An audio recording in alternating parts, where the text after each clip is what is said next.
This is CBC Vancouver News.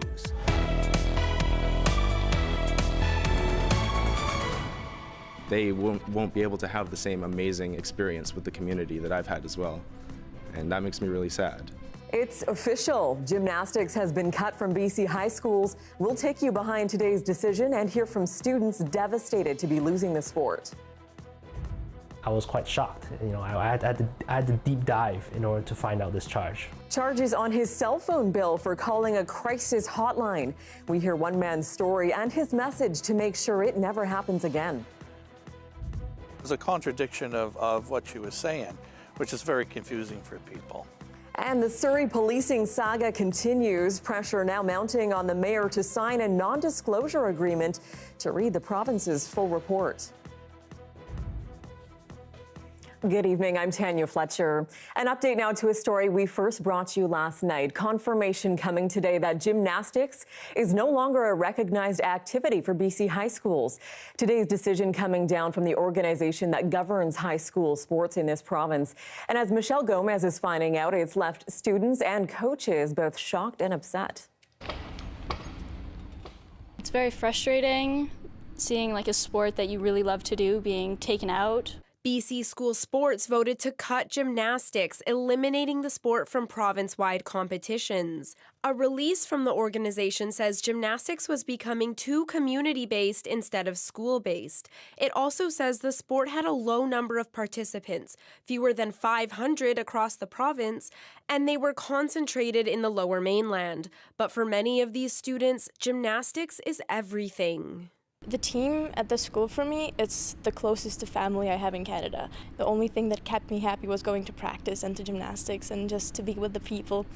It's my favorite thing. Terry Maitruk is a gymnastics coach at Sutherland Secondary School. He says he's devastated by the decision. It just makes no sense why we would not continue to provide an activity that engages a diverse group of students. For some students, Maitruk says gymnastics keeps them going to school and motivates them to keep on top of their academics.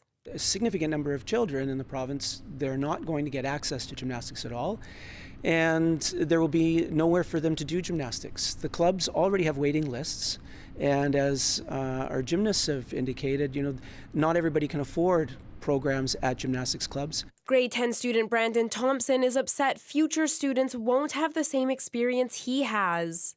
It also affects the people who haven't done gymnastics yet, who are maybe coming into grade 8 next year or in many future years. They won't be able to have the same amazing experience with the community that I've had as well. And that makes me really sad. BC School Sports says districts can keep running gymnastics programs and their own competitions, even though it won't be sanctioning an official program or holding a provincial championship. Michelle Gomez, CBC News, Vancouver. A Metro Vancouver man called a toll-free crisis hotline and wound up dinged for it on his cell phone bill. Since we first brought this story to light, the company has issued him a full refund. But as our Janella Hamilton reports, he's concerned about others in need of such a critical service and how they might be charged unknowingly as well.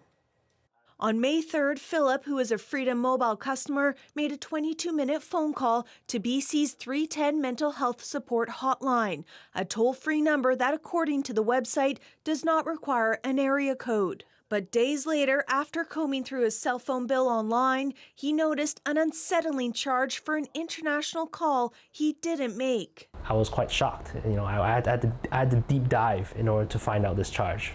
The province-wide program has 2 toll-free numbers that operate 24 hours a day, 7 days a week, providing confidential, emotional support for people in crisis. For his privacy, CBC News has agreed not to use his full name because he fears stigma in the workplace and has not yet told his family about his struggles.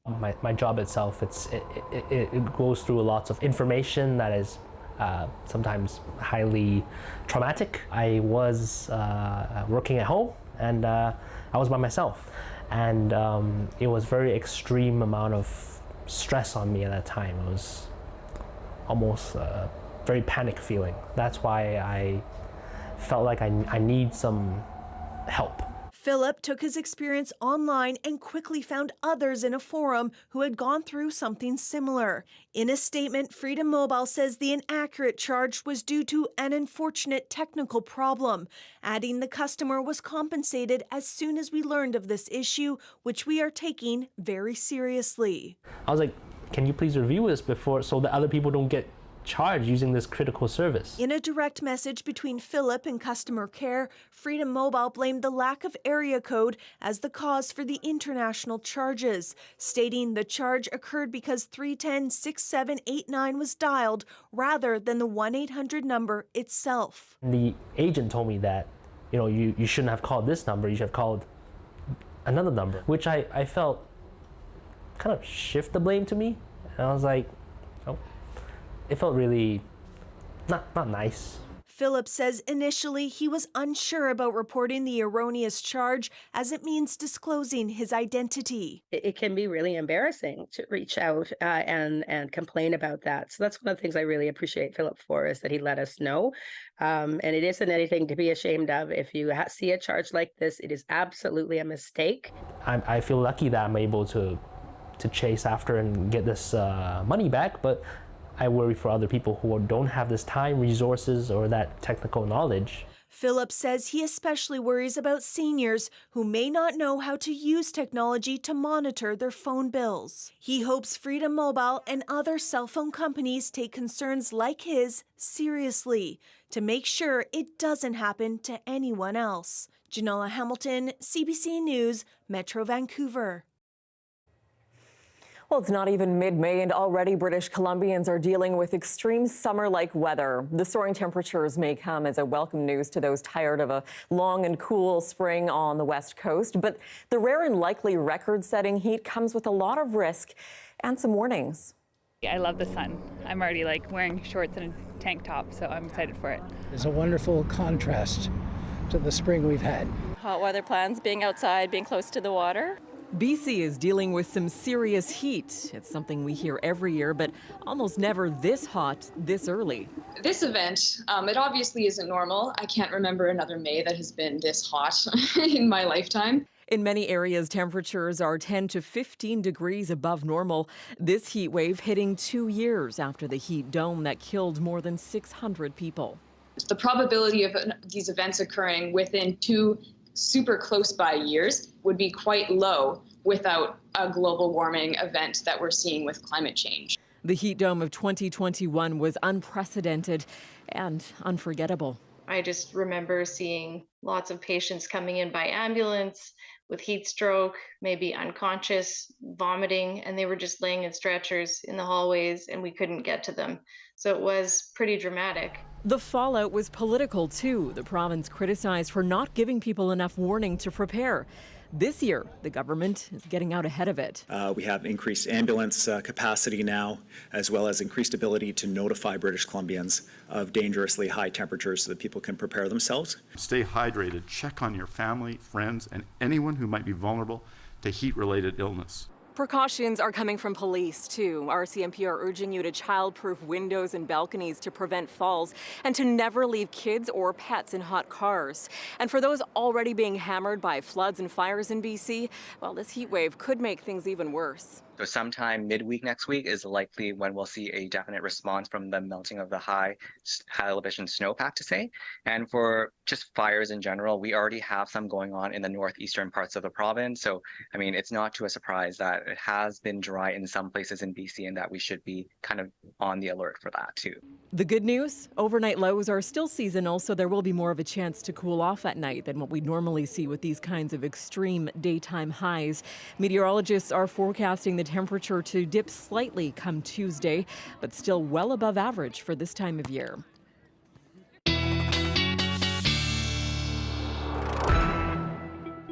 And so let's take a look at the current conditions. Still very mild right across the region. And as we just said, for this time of year and given this kind of heat, these overnight lows are going to get a bit cooler than, say, the normal summertime weather we've been seeing with the daytime highs. Current conditions, look at this high pressure system that's sweeping right across the bulk of BC. That's what's giving us those blue, bright, sunny skies. Not a chance of precipitation really in sight for most of the province. Here's tomorrow's forecast. Nothing but sunshine, except maybe on the north coast a little bit. Even that's just a 40% chance of showers for Dease Lake. But you can see the temperatures into the 30s. This is when we're going to see the peak of the heat. Sunday through Monday is when we're going to experience those highest temperatures. So I hope you have a good Mother's Day, perhaps outside, some nice outdoor plans there. But it's going to be hot, and that, of course, brings the risk of more snowpack melting. That's bad news for flooding, and, of course, it'll dry out the forest, as we mentioned, even more, so that's increasing the wildfire risk. Let's look at the 5-day forecast in Vancouver. Basically mid-20s right through the work week. A few clouds set to roll in maybe Tuesday. We'll dip slightly in our temperatures, as we were talking about, and those overnight lows are kind of the giveaway. We're getting down to 14 in the peak of summer when we'd see these daytime highs normally. We wouldn't be cooling off quite that much, so still well above seasonal for this time of year.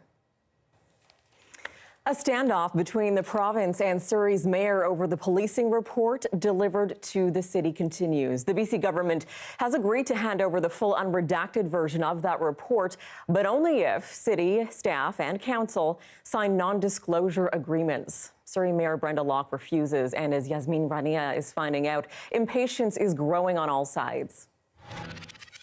Speaking to Omni News Thursday, Mayor Brenda Locke says she won't sign the NDA in the name of transparency. She says the public should be made aware of what's in the report. But Councillor Doug Elford, who is pro-Surrey Police Service, says the mayor is contradicting herself. Well, it sends to me a message that does she really want to see what's in the report, the fulsome report? And now she's contradicted herself, says I don't want to see the redacted version of the report, and we're going to go ahead and make a decision based on the report that was handed to us. The mayor did not respond to our request to do an interview. Last month, the province recommended, but didn't order, the city of Surrey to keep the Surrey Police Service. The mayor and council need to see this report. The agreement that we struck with the police in order to be able to share this information was to ensure that sensitive policing information would not be disclosed. And I look forward to the opportunity to work with the mayor and council. The Ministry of Public Safety and Solicitor General says city staff, councillors and the mayor must sign NDAs to view the unredacted report about the province's decision, saying it's necessary because it has to ensure the appropriate mechanisms are in place to protect confidential and sensitive information.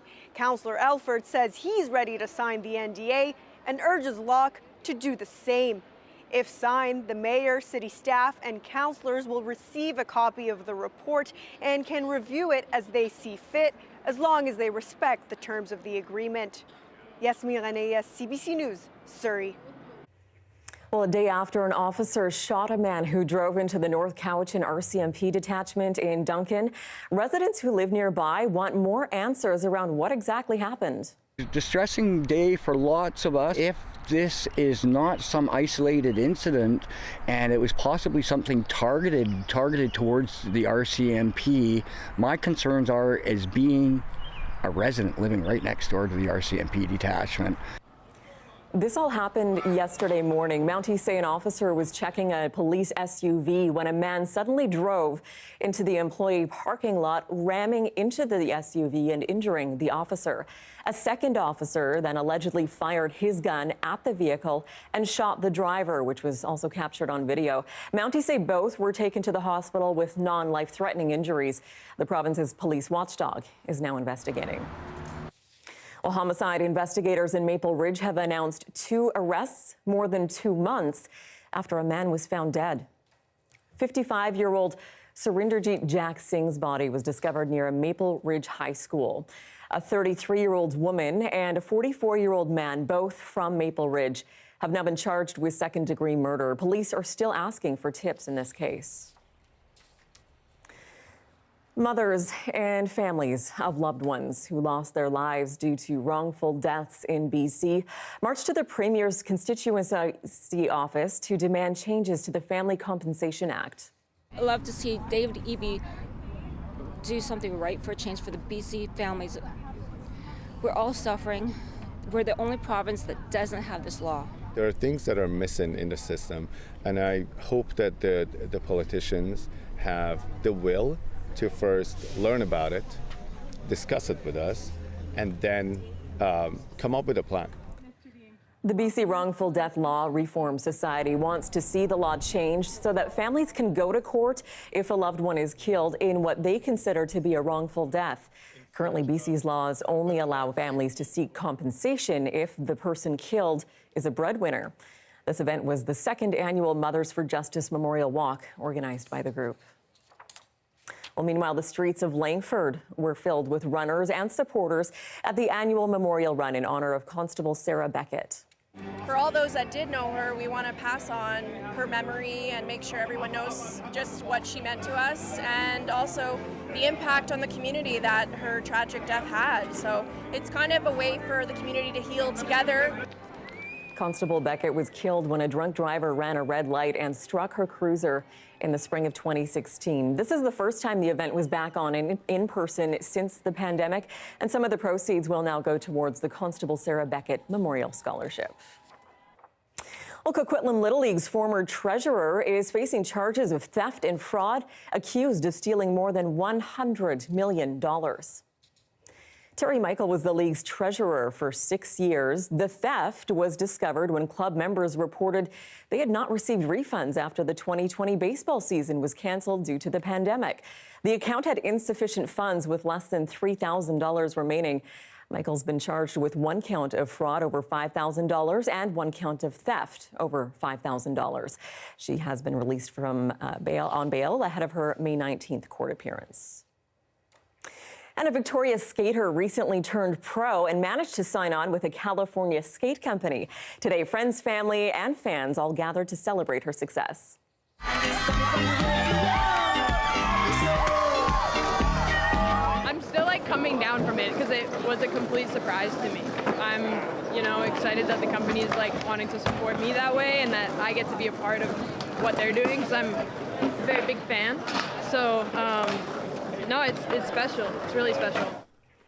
And she's been skating in the Greater Victoria area since she was 10 years old. She is the first person from the island to go pro for a major brand. She says she's looking forward to where her future pro career will take her. Coming up, the risk of more wildfires in Alberta is expected to soar over the course of the weekend along with those temperatures. But help is on the way. That story's next. Stay with us.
Welcome back. There are 86 wildfires burning in Alberta tonight. 24 of them are out of control. And the crews fighting them are dealing with a new obstacle, a mass of stagnant, hot and dry air that's coming over from BC. That means higher temperatures there as well, and even a risk of lightning. But as the CBC's Aaron Collins reports, help is on the way. Good news for the hundreds of firefighters on the front lines of Alberta's wildfire fight. Reinforcements have arrived. Troops from 3rd Battalion Princess Patricia's Light Infantry and 1 Combat Engineer Regiment are rolling out across the province. 200 troops are already here. 100 more are arriving this weekend. The soldiers are being deployed to Drayton Valley in the south, further north in Fox Creek, and here in Grand Prairie.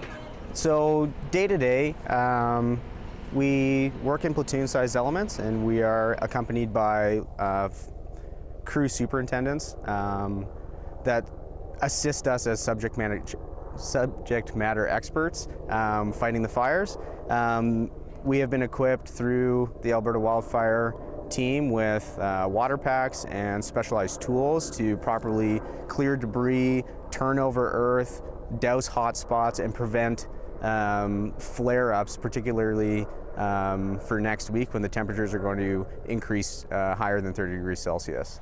Those helping hands welcome in this province, still struggling with an unprecedented wildfire season that's already seen more than 400,000 hectares burn. A crisis that's come as the province is in the midst of a provincial election, forcing the Premier to split her time between campaigning and dealing with the fires. We're keeping our fingers crossed that the weather is with us through this weekend, that the fire guards get built in time, and I'm feeling very confident that we've got a really solid team working on this at the provincial level, coordinating so well with the municipal levels of government who are leading it in some cases, and we'll be watching it very closely through the weekend. Meanwhile, as dozens of fires continue to burn across the province, officials are keeping one eye on the forecast. Hot, dry weather is expected to continue for much of the province, with temperatures expected to hit 30 degrees this weekend. Perfect conditions to stoke up the wildfires wreaking havoc across Alberta. Aaron Collins, CBC News, Grand Prairie. It is one of the last remaining free family festivals in BC, and after the break, we'll have more on what's bringing families together in the Kootenays this weekend for nearly 40 years. Stay with us.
Hi, I'm Amy Bell. Here's what's in your CBC Vancouver inbox.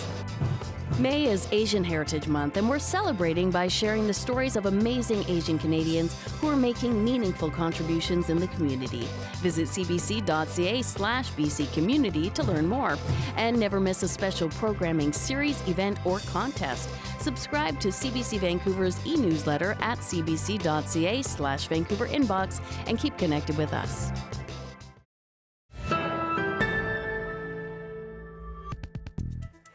Well, for nearly 4 decades, the Kootenai Children's Festival has been bringing families together. Today, hundreds gathered in Cranbrook's Rotary Park for the free family event. The perfect way to enjoy the warm weather sweeping through the province and right ahead of Mother's Day. Take a watch.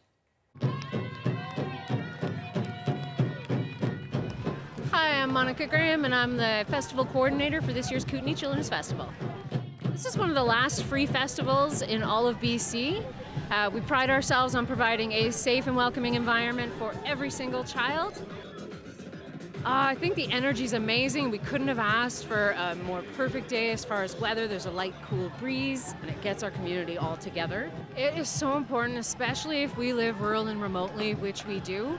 We don't generally have access to events like this. We're called the Amuse Troupe, and we live in Golden, and we're down here for the Kootenai Children's Festival. I'm happy to be sharing all the gear with everybody. It's really fun. We've got costumes going on, and yeah, it's nice to hear the music from the stage. It's a beautiful day. My favorite activity so far has been eating the mini donuts. It's really fun today, and it's really nice, and it's good weather. It's a lot of fun. There's lots of people, and it's lots, like, the music is amazing, and all the food trucks are here. It's really fun.